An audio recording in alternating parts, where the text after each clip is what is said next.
please subscribe and don't forget to press the bell icon to get notified whenever we upload a new video.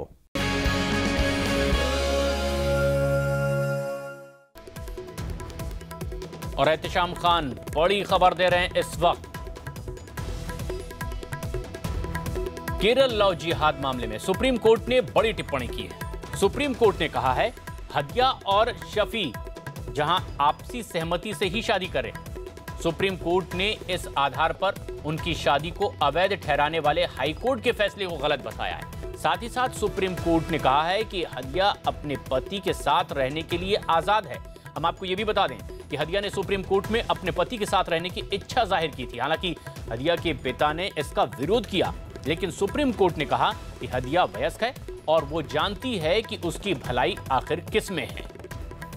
और आखिरकार ये अर्जी खारिज कर दी गई है सुप्रीम कोर्ट ने और एक बड़ा फैसला सुनाया है। हदिया को बालिग मानते हुए सुप्रीम कोर्ट ने कहा कि वो जानती है कि वो क्या कर रही है और इसीलिए पति के साथ रहने के लिए वो स्वतंत्र है। केरल के कथित लव जिहाद मामले में सुप्रीम कोर्ट का ये एक बड़ा फैसला। सुप्रीम कोर्ट ने अब कहा है कि हदिया पति के साथ रह सकती है। हाई कोर्ट के फैसले को बदल दिया है सुप्रीम कोर्ट ने। हदिया की शादी को सही माना है और कहा है कि हदिया वयस्क है और वो अपनी जिंदगी का फैसला कर सकती है, उसे इसकी समझ है। केरल के कथित लव जिहाद मामले में सुप्रीम कोर्ट का यह बड़ा फैसला। हदिया ने यह इच्छा जाहिर की थी कि वो अपने पति के साथ रहना चाहती है, लेकिन हदिया के पिता ने इस बात का विरोध किया था और उसकी कस्टडी चाहिए थी। लेकिन सुप्रीम कोर्ट का यह बड़ा फैसला कथित लव जिहाद मामले में केरल की यह घटना, जहां हाई कोर्ट के फैसले को सुप्रीम कोर्ट ने बदल दिया।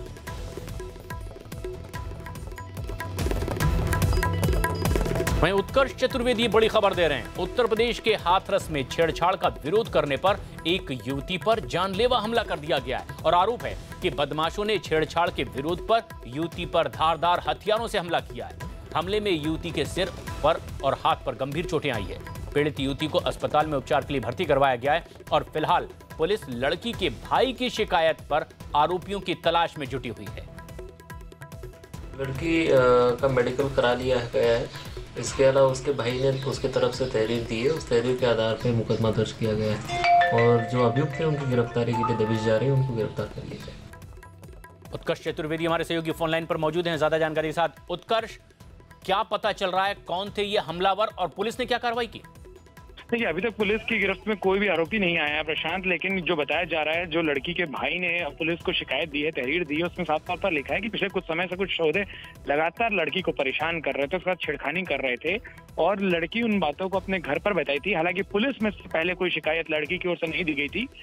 जब लड़की ने इस पूरी छेड़खानी का विरोध किया तो उन लोगों ने एक साथ लड़की के ऊपर धारदार हथियारों से और उसके साथ मारपीट की और उसके बाद धारदार हथियारों से लड़की को मारा है। काफी गंभीर चोटें लड़की को लगी है। उसका मेडिकल करा के उसका इलाज कराया जा रहा है और लड़की के भाई की शिकायत पर पुलिस ने कुछ लोगों के खिलाफ मुकदमा दर्ज किया है। अभी तक हाथरस पुलिस किसी भी आरोपी को पकड़ने में कामयाब नहीं हो पाई। उम्मीद की जा रही है कि बहुत जल्द जो आरोपी हैं वो पुलिस की गिरफ्त में हो सकते हैं। शुक्रिया उत्कर्ष। तो सुप्रीम कोर्ट ने मध्य प्रदेश और राजस्थान में फिल्म पद्मावत को हरी झंडी दे दी है। सुप्रीम कोर्ट ने दोनों राज्यों में पद्मावत पर रोक लगाने से इनकार कर दिया। साथ ही करणी सेना की याचिका को भी खारिज कर दिया। याचिका खारिज करते हुए चीफ जस्टिस ने कड़ी टिप्पणी की। सीजेआई ने कहा कि 200 लोग सड़कों पर उतर आते हैं और राज्य ये कहता है कि कानून व्यवस्था की समस्या है, तो इसे स्वीकार नहीं किया जा सकता। सीजेआई ने साफ कहा कि एक बार जब फिल्म को सेंसर बोर्ड से अनुमति मिल चुकी है तो कोई भी इसे बैन नहीं कर सकता। एहतशाम, क्या कहा कोर्ट ने? देखिए, आज सुप्रीम कोर्ट ने बहुत सख्त लहजे में ये साफ कर दिया कि अब किसी तरह की मनमानी इस मामले में नहीं चलेगी, क्योंकि एक प्रक्रिया के तहत इस फिल्म को रिलीज किया गया है और तीनों न्यायाधीश जो इस मामले की सुनवाई कर रहे थे, मुख्य न्यायाधीश जस्टिस दीपक मिश्रा, जस्टिस चंद्रचूड़ और उनके अलावा जस्टिस खानविलकर, सभी ने बहुत ऐतराज जताया कि ये याचिका क्यों दाखिल की गई है। सबसे पहले जस्टिस चंद्रचूड़ ने यही सवाल उठाया कि जब हमारा ऑर्डर बिल्कुल साफ साफ था, इससे पहले हमने कहा कि सेंसर बोर्ड ने अगर फिल्म को पास कर दिया है तो उसके बाद किसी भी तरह की कोई दिक्कत नहीं रह जाती और इस फिल्म को पूरे देश में दिखाया जाना चाहिए। फिर सरकारें इस तरह का काम क्यों कर रही हैं? लेकिन मध्य प्रदेश और राजस्थान सरकार की तरफ से ये दलील दी गई कि शायद कभी भविष्य में ऐसा हो सकता है कि फिल्म रिलीज हो और उस वक्त कोई दिक्कत आ जाए, किसी तरह का वायलेंस होता है, हिंसा होती है, तो फिर उस वक्त पाबंदी लगानी पड़ेगी। इसलिए सरकार को इस बात की आज़ादी देनी चाहिए। लेकिन सुप्रीम कोर्ट ने यह साफ कर दिया कि ऐसी अगर कोई दिक्कत किसी एक खास जगह पे आती है तो सरकार सुप्रीम कोर्ट का दरवाजा दोबारा खटखटा सकती है, लेकिन पिछले रास्ते से किसी भी तरह का बहाना करके कोई ऑर्डर सुप्रीम कोर्ट से नहीं दिया जाएगा कि आपको फिल्म पर पाबंदी लगाने की आज़ादी होगी। जी बिल्कुल एहतशाम, जैसे यहाँ ये बात हो रही है क्योंकि जब पिछला आदेश कोर्ट का आया था वो साफ तौर पर यह कहा गया था कि राज्य की कानून व्यवस्था बनाना राज्य की जिम्मेदारी है और ऐसे में फिर से ये याचिका दायर की गई और इसी बात को उठाया गया, तो ये लगभग तय था कि ये खारिज हो जाएगी याचिका सरकार की। और इसीलिए शुरू में ही जैसे इस मामले की सुनवाई शुरू हुई तो जस्टिस चंद्रचूड़ ने यही बात कहा और सरकारों की वकीलों को कहा कि आप वो ऑर्डर को पढ़िए जहां पे हमने साफ साफ पैरा 9 में ये लिखा है कि कानून व्यवस्था बनाना सरकार का काम है। तो फिर अब किसी तरह की कोई बहानेबाजी करके आप दोबारा। एहतशाम, आपको रोकना चाहूंगी, हमारे साथ करणी सेना के अध्यक्ष महिपाल मकराना जुड़ चुके हैं। महिपाल जी, आप क्या स्टैंड होगा, क्योंकि सुप्रीम कोर्ट ने बार बार ये साफ कर दिया है कि इस फिल्म पर अब किसी प्रकार की कोई रोक नहीं। मैडम, ऐसा है, लॉ एंड ऑर्डर सिचुएशन जो कंट्रोल करना वो स्टेट गवर्नमेंट के हाथ में होता है। जब बार बार स्टेट गवर्नमेंट भी बोल रही है कि लॉ एंड ऑर्डर सिचुएशन 26 जनवरी आगे है, उसके एक दिन बाद में ही और पूरे देश में देश उद्वेलित है, तो किस तरीके से वो लोग ये काबू कर पाएंगे कोई भी अगर कुछ होता है तो ये सुप्रीम कोर्ट क्यों नहीं समझ रही बार बार इस चीज को कि स्टेट गवर्नमेंट बोल रही है, बार बार पिटीशन लगाई जा रही है, गुहार लगाई जा रही है कि ऐसी फिल्मों को हमारे यहाँ मत चलाओ, क्योंकि सरकारें समझ गई है हमारी भावनाओं को, सरकारें हमारी हर एक वो चीज को समझती है क्योंकि हमने उनको चुन के भेजा है। तब क्यों ये भी अड़े हुए हैं सुप्रीम कोर्ट वाले कि नहीं हम तो इसको लगवाएंगे और ये आप लॉ एंड ऑर्डर सिचुएशन आप कंट्रोल कीजिए। महिपाल जी, आपकी आवाज थोड़ी साफ नहीं आ रही, अगर आप थोड़ा सा नेटवर्क पे आके बात करेंगे तो आपको अच्छे से सुन पाएंगे हम लोग। सवाल यहाँ पर ये कि ठीक है, आप राज्य सरकार की बात कर रहे हैं, लेकिन क्या करणी सेना की यहाँ जिम्मेदारी नहीं बनती कि जब सुप्रीम कोर्ट साफ तौर पर कह रहा है कि बैन नहीं हो सकता, लेकिन आप लोग लगातार धमकी की बात कर रहे हैं, आप डरा रहे हैं राज्य सरकार को एक तरीके से, तो ये कहां तक सही है, इस पर भी आपको जवाब देना होगा। उनसे संपर्क हमारा अभी नहीं हो पा रहा, कुछ नेटवर्क की दिक्कत रही यहाँ पर, लेकिन वो ये कहते हुए नजर आ रहे हैं कि कोर्ट को ये सोचना चाहिए कि अगर राज्य सरकार ये बात कह रही है कि लॉ एंड ऑर्डर बिगड़ सकता है तो उस पर भी सोचना चाहिए था कोर्ट को।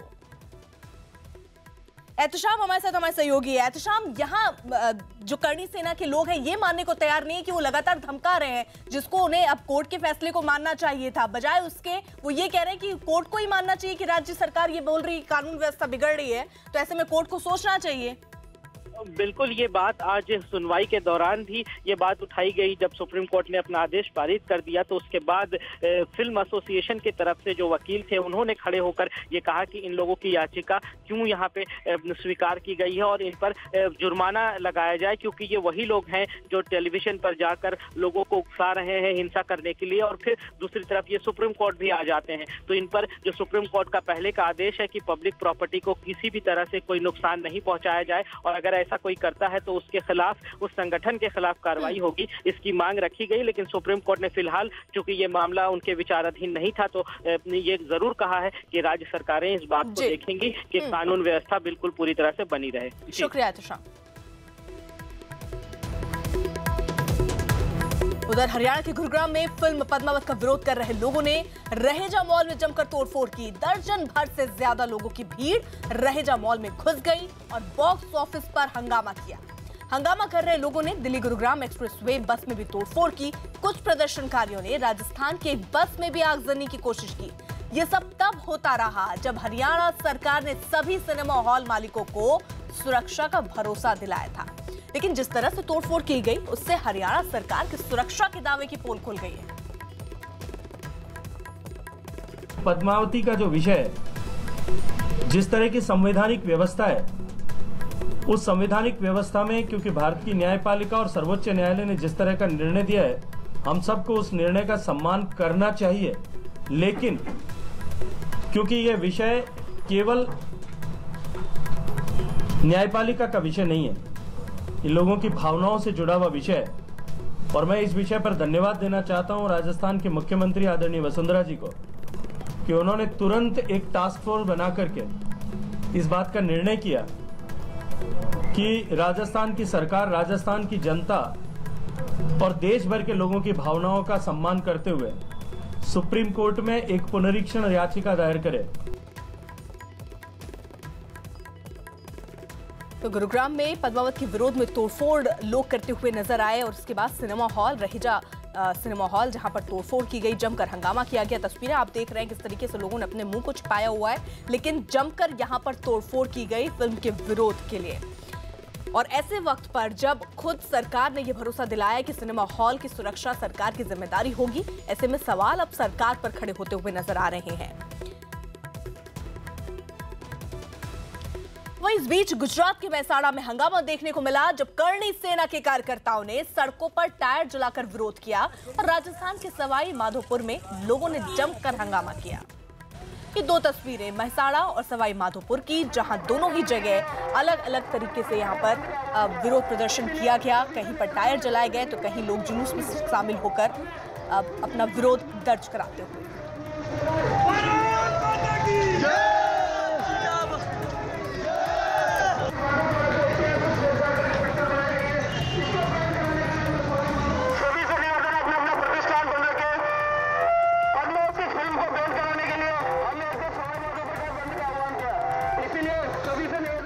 आप ये देखिए पिक्चर हॉल में चलो बाहर कुछ नहीं किया, बहुत सारी फोर्स लगी हुई है। 1 मिनट के लिए बात है, प्लान बना के 50 आदमी 100 आदमी पिक्चर हॉल में बैठ गए टिकट लेके और फिर उपद्रव कर लिया। उसका जिम्मेदार कौन है? और उपद्रव हुआ और फिर अगर मच गई ना, भगदड़ मच गई, उसमें मर भी जाएगा कोई। पद्मावती का जो विषय है, जिस तरह की संवैधानिक व्यवस्था है, उस संवैधानिक व्यवस्था में क्योंकि भारत की न्यायपालिका और सर्वोच्च न्यायालय ने जिस तरह का निर्णय दिया है, हम सबको उस निर्णय का सम्मान करना चाहिए।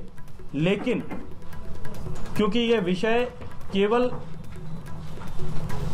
न्यायपालिका का विषय नहीं है, ये लोगों की भावनाओं से जुड़ा हुआ विषय है। और मैं इस विषय पर धन्यवाद देना चाहता हूं राजस्थान के मुख्यमंत्री आदरणीय वसुंधरा जी को कि उन्होंने तुरंत एक टास्क फोर्स बना करके इस बात का निर्णय किया कि राजस्थान की सरकार, राजस्थान की जनता और देश भर के लोगों की भावनाओं का सम्मान करते हुए सुप्रीम कोर्ट में एक पुनरीक्षण याचिका दायर करे। वहीं फिल्म पद्मावत पर जारी विवाद में कांग्रेस भी अब कूद पड़ी है। कांग्रेस ने एक ऑनलाइन सर्वे के लिए ट्वीट किया जिसमें उसने करणी सेना के 25 जनवरी को होने वाले भारत बंद का जिक्र किया। कांग्रेस ने अपने ट्वीट में करणी सेना की उस धमकी का भी जिक्र किया जिसमें पद्मावत दिखाने वाले मल्टीप्लेक्स को जलाने की धमकी दी गई है। कांग्रेस ने लोगों से पूछा कि क्या वो फिल्म देखने के लिए थिएटर में जाएंगे।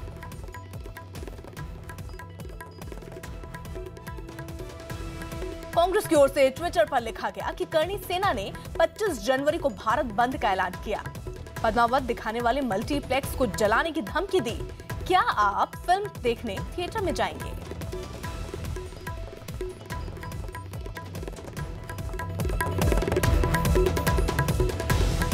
इसी बीच चंदन जजवाड़े बड़ी खबर दे रहे। सुप्रीम कोर्ट की मॉनिटरिंग कमेटी के निर्देश पर दिल्ली में सीलिंग की कार्रवाई की जा रही है, जिसके विरोध में आज पूरी दिल्ली में व्यापार बंद है। मार्केट में दुकान नहीं खुलती दिख रही, व्यापारी सड़कों पर उतरकर विरोध प्रदर्शन कर रहे हैं। दिल्ली बंद का ऐलान तमाम व्यापारिक संगठनों ने किया है। 2000 से ज्यादा व्यापारिक संगठन है जिनके 7 लाख से ज्यादा व्यापारी हैं, उन्होंने कारोबार बंद रखा है। सीलिंग के विरोध में आज दिल्ली के 200 से ऊपर संगठनों ने, व्यापारिक संगठनों ने आज बंद का आह्वान किया हुआ है। मैं इस वक्त लाजपत नगर मार्केट में हूँ। इस मार्केट का नज़ारा देखिए, पहले 11 से ऊपर हो चुके हैं, लगभग 11:30 बज चुका है, लेकिन अभी तक एक भी दुकान नहीं खुला है। और जो तमाम भीड़ आप देख रहे हैं, ये ग्राहक नहीं है, बल्कि इस दुकानों में काम करने वाले स्टाफ हैं जो सुबह अपने समय 10 बजे से आ गए थे, लेकिन दुकान का चाबी लेके मालिक नहीं पहुंचा, इसलिए ये मार्केट अभी तक बंद पड़ा हुआ है। इसके साथ ही मैं बताऊं, करीब दिल्ली में 7 लाख जो दुकान है उन्होंने आज आह्वान किया है कि सीलिंग के विरोध में वो आज दुकानें नहीं खोलेंगे। इसके साथ ही जो लाजपत नगर मार्केट है, जो हमें सूत्रों से जानकारी मिल रही है कि इस मार्केट में भी आज बंद का आह्वान किया गया है और साथ में इस मार्केट में सीलिंग का भी आज खबर था, इसलिए दुकान वाले दहशत में हैं। उन्होंने दुकान नहीं खोला और कहा है कि इस बंद का हम पुरजोर समर्थन करते हैं। कुछ हमारे साथ लोग हैं, ये दुकानदार हैं यहाँ के, उनसे बात करते हैं। सर ये बताइए कि क्या विरोध कर रहे हैं आप लोग? सीलिंग के अगेंस्ट जो ड्राइव चल रही है मॉनिटरिंग कमेटी की, उसकी बहुत ज़्यादा हम लोग अगेंस्ट हैं और वही दिखाने के लिए, प्रदर्शन करने के लिए आज पूरी मार्केटें दिल्ली में बंद की गई हैं। सर क्या गलती है कि आपका दुकान सील होगा? सर गलती तो हमें बताई नहीं जा रही। सबसे बड़ी गलती तो यही है कि हमें पता ही नहीं, मॉनिटरिंग कमेटी जो है उसने कुछ भी अभी तक हमें आगे नहीं दिए पेपर्स, कुछ ऐसे नहीं किया कि भाई कि ये आप अपने शॉप से या अपने घरों से रिमूव कर दो ताकि हम लोग आपकी शॉप को सील ना करें। हमें कुछ भी नहीं बताया जा रहा, बस हमारी प्रीमिसेस में जाके उनको सील किया जा रहा है। सर ये बताइए कि आप भी इसी मार्केट में? Of course. तो क्या आप लोग दुकान बंद कर रहे हैं? हाँ बिल्कुल सर, हम भी दुकानें बंद है, हमारी बंद है, इसलिए मार्केट बंद रहेगी। जी बिल्कुल। ये तमाम भीड़ दे सकते हैं, इसमें दुकानदार भी हैं, इसमें स्टाफ भी हैं। दुकानदार हालांकि वो विरोध कर रहे हैं, इसका सबसे बड़ा कारण ये भी है इस मार्केट में ये हुटिंग सुन सकते हैं लोग, जबरदस्त विरोध में है। उनका ये कहना है कि कुछ भी हो जाए ये मार्केट आज नहीं खोलेंगे।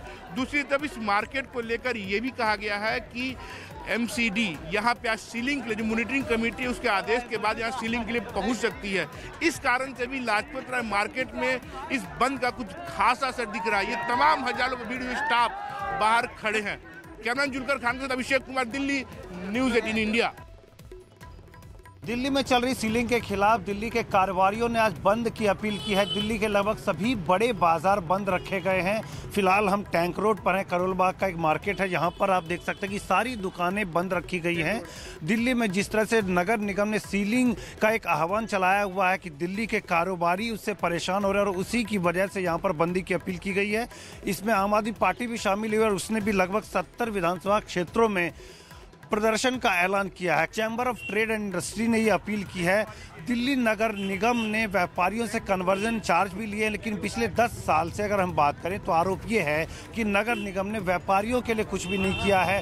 1000 करोड़ रुपए का कोई हिसाब दिल्ली नगर निगम के पास नहीं है, ये आरोप आम आदमी पार्टी ने लगाया है और इसी की वजह से इस तरह के प्रदर्शन हो रहे हैं और बंद की अपील की गई है। दिल्ली के कई इलाकों में जो है बाजार बंद रखे गए हैं, सीलिंग हुई और व्यापारी परेशान है। लगातार आरोप है व्यापारियों का कि पहले नोटबंदी, फिर GST, फिर रिटेल में FDI और अब सीलिंग, ये तमाम मुद्दे हैं जिससे कि व्यापारी परेशान हुए हैं। ये हम लोगों का तो मुद्दा यही है कि फिलहाल एक तो GST के चक्कर में हम लोग इतना परेशान थे, किसी तरह अपना थोड़ा बहुत अपना रोजी रोजगार चला रहे हैं। अब जो ये सील का मुद्दा, ये तो उससे भी ज़्यादा और मुद्दा हो गया है कि आप उसके एक फ्लोर के ऊपर दुकान नहीं कर सकते, नीचे का जो बेसमेंट है वो सील करा जा रहा है। तो क्यों करा जा रहा है? हमारी प्रॉपर्टी, हमारी चीज़ें क्यों सील करा जा रहा है? किराया है, कहाँ से भरेंगे? हमारे बच्चे भूखे मर जाएंगे, हमारे क्या करेंगे हम? 1.5 लाख रुपये किराया है। अब तो हमारा सब कुछ यही है, मार्केट ही चल रहा है, हमारा खाना होना सब, हम आगे क्या करेंगे? सरकार कोई हो जाए, हम सरकार की किसी शिकायत नहीं, लेकिन हमारा मुद्दा होना चाहिए हमारा। तो लेकिन एक मसला यहाँ ये भी है कि कन्वर्जन चार्ज फाइन लेकर के दुकानों को डीसील भी कर दिया जाता है, यानी कि नगर निगम के पास ये अधिकार मौजूद है कि वो दुकानों को सील करने से बचा ले। यही आरोप आम आदमी पार्टी लगाती है। देखना होगा कि आज की बंदी के बाद क्या नगर निगम पर और दिल्ली सरकार पर भी कोई दबाव बनता है जिससे कि दिल्ली के कारोबारियों को राहत मिल सके। विवेक मटपाल के साथ चंदन जजवाड़े, न्यूज़ 18 इंडिया, दिल्ली। दिल्ली में आज गणतंत्र दिवस की तैयारियों को लेकर परेड का फुल ड्रेस रिहर्सल हो रहा है। सेना के तीनों अंगों के जवान हथियारों के साथ परेड के इस रिहर्सल में हिस्सा ले रहे हैं। इस बीच दिल्ली में राजपथ के आसपास के हिस्सों में बूंदाबांदी भी शुरू हो गई। बारिश के दौरान सुरक्षा बल के जवानों के साथ कई दूसरे विभाग भी शामिल हैं।